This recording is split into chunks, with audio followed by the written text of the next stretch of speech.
Welcome to News Today. The headline news. Ex-President Jonathan visited President Ahmed, Bola Tinubu, in Rock when he returned from Guinea-Bissau, where it was alleged coup d'etat. Bayo Onaga, the presidential media aide, confirmed the visit of the former President Jonathan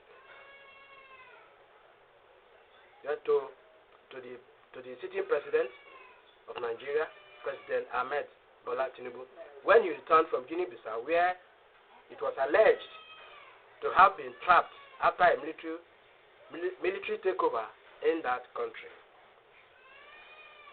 Quote by Bayo. Quote, President Bola Ahmed Tinubu received former President Goodluck Jonathan at the presidential villa on Saturday on Jonathan's return to Nigeria from Guinea-Bissau. End of quote.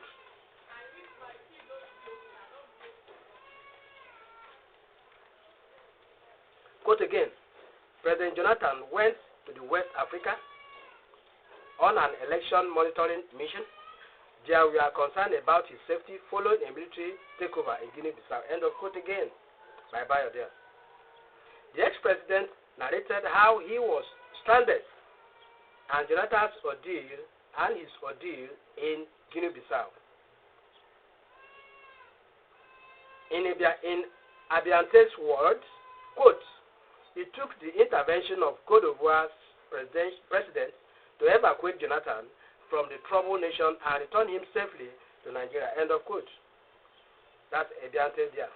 Abiante. However, the former President Goodluck Jonathan clarified that both Nigeria and Cote d'Ivoire had made arrangements to send aircraft to evacuate him, but Cote d'Ivoire secured flight clearance ahead of Nigeria's arrangements.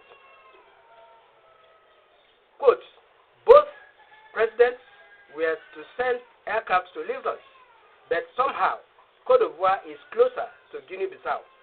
They were able to penetrate their system to get a landing permit before Nigeria could do that, the president clarified.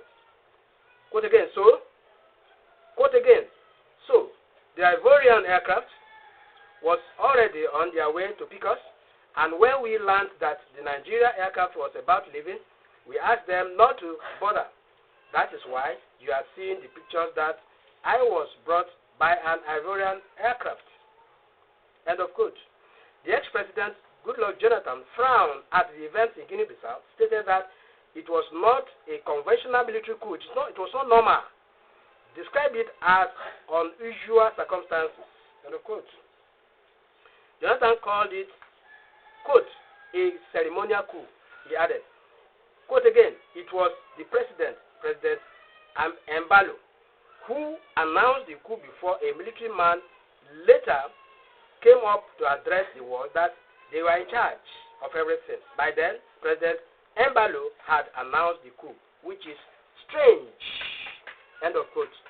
Sally Emmanuel, reporting from my channel.